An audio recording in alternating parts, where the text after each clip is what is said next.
ආයුබෝවන් මිලසල සමාජ මාධ්‍යවල යනවා රතු මස් හොඳ නෑ කියලා පෝස්ට් යනවා හොඳයි කියලා පෝස්ට් යනවා එක ළඟ මං පෝස්ට් තුනක් දැක්කා එක කියන රතු මස් කන්න කියලා තව පෝස්ට් එක කියන කන්න එපා කියලා ඒකේ ටිකක් ආයුර්වේදයට බර පේජ් එකක් ඊට තව එකක කියන රතු මස් කන්න හැබැයි සීමාවකට කියලා. ඒ වගේම අපි දන්නා මේ සමාජ මාධ්‍ය ප්‍රසිද්ධ වෛද්‍යවරයෙක් ඉන්න මේ ආහාර පාලන රටාව ක්‍රමයක් ගැන හඳුන්වලා දීපු එයා කියන්නේ රතු මස් කන්න කියලා දිගින් දිගටම.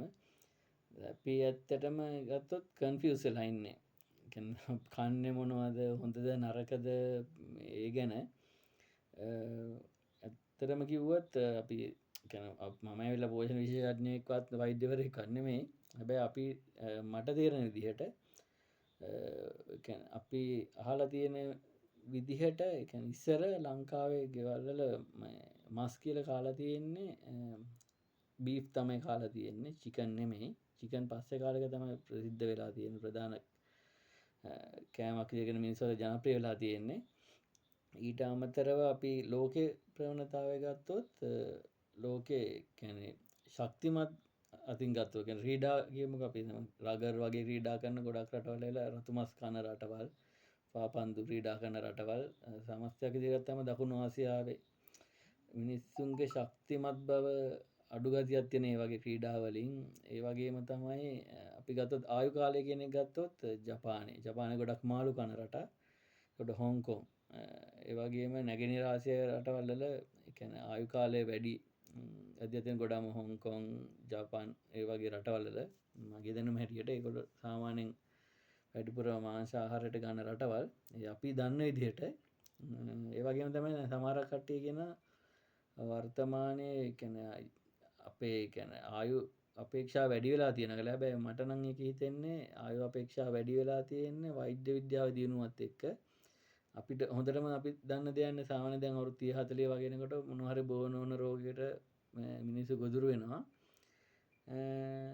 ඒ වගේම තමයි ලංකාවේ මෙහෙම දෙයක් තියෙනවා. ලංකාවේ කිව්වොත් ආගම සම්බන්ධ මොන කවර කිව්ව මස් කන්න එපා කියලා කිව්වොත් ඒක ඉක්මනට ජනතාව අතරට යනවා. මොකද අපේ තියෙන ආගමික පසුබිමත් එක්ක මස් කන්න කියන එක ඇත්තටම අපේ රටේ ප්‍රචලිත කරන්න අමාරුයි.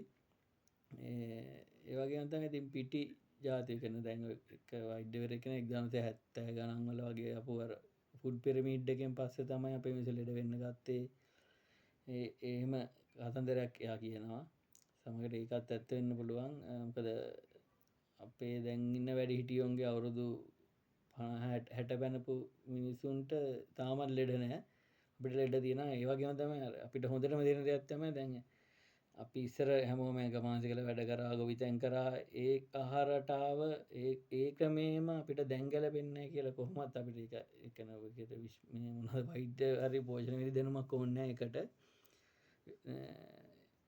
ව්‍යායාම මදිකම මේ වගේ දේවල් තියෙනවා. දැන් මෙතන ගැටලුව ඇත්තටම ඇවිල්ලා මස් කන්න හොඳයිද නරකයිද කියන එක. දැන් මොකද ඔක කියන්නේත් වෛද්‍යවරු අපි වගේ සාමාන්‍ය මිනිස්සු නෙමෙයි.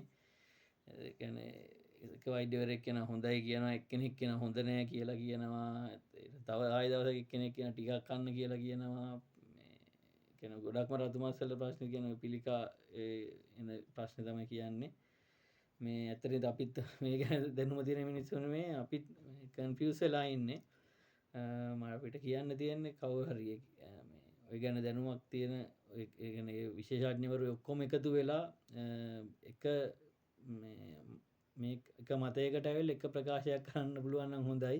නැත්නම් අපේ රටේ මිනිස්සු කියන අපි ඇතුළු ඔක්කොම මිනිස්සු අසරණ වෙනවා පෝෂණය ගැන ආහාර ගන්න හොඳ මොනවද නරක මොනවද කියලා.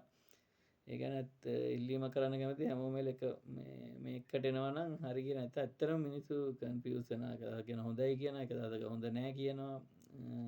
ඒක නිසා මේ විශේෂඥවරුගේ ඉල්ලීමක් කරන්න කැමතියි ඔක්කොම එකතු වෙලා එක මතයකට ඇවිල්ලා එක ප්‍රකාශයක් කරන්න කියලා.